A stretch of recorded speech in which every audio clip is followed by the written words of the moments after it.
Cricket से जुड़ी तमाम खबरें, वर्ल्ड रिकॉर्ड, आईसीसी रैंकिंग और आने वाली सीरीज के शेड्यूल से बाखबर रहने के लिए सब्सक्राइब करें बीओ ऑफिशियल चैनल को और दबाएं बेल के बटन को ताकि आप हमारी लेटेस्ट वीडियो सबसे पहले देख सकें। शुक्रिया।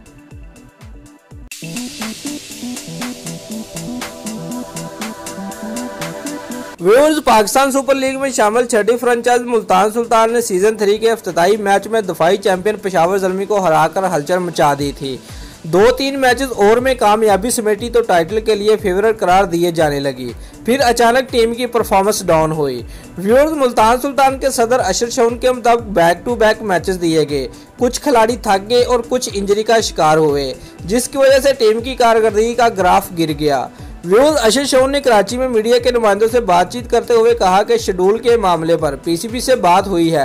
इस बार मुल्तान सुल्तान ड्राफ्ट में दूसरी बार आएगी, जिसका भरपूर फायदा उठाएंगे और PSL 4 के लिए मजबूत टीम तैयार की जाएगी। स्क्वाड से किसे ड्राफ्ट करेंगे इसका अभी फैसला नहीं हुआ, लेकिन वो टीम में नौजवान खिलाड़ियों को देखना चाहते हैं। व्यूअर्स, अशर शौन का यह भी कहना था कि आइंदा पर 6-8 मैचेस पाकिस्तान में कराने का ऐलान तो किया गया है, लेकिन उनकी नज़र में पूरा इवेंट पाकिस्तान में होना चाहिए।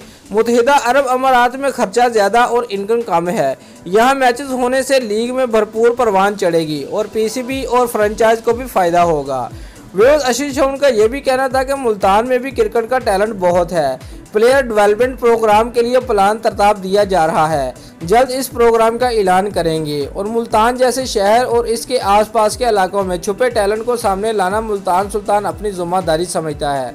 व्यूअर्स, मुल्तान सुल्तान के सदर ने यह भी वाज़ह किया है कि मीडिया पर कई गलत खबरें चलती रहती हैं। मुल्तान सुल्तान ने सबसे भारी मुआवजे में टीम खरीदी और बरवकत पीसीबी को वाजिबात अदा किए। दोस्तों, अगर आपको हमारी ये वीडियो पसंद आई है तो लाइक और कमेंट लाजमी करें और हमारे चैनल को सब्सक्राइब करना मत भूलिए। शुक्रिया।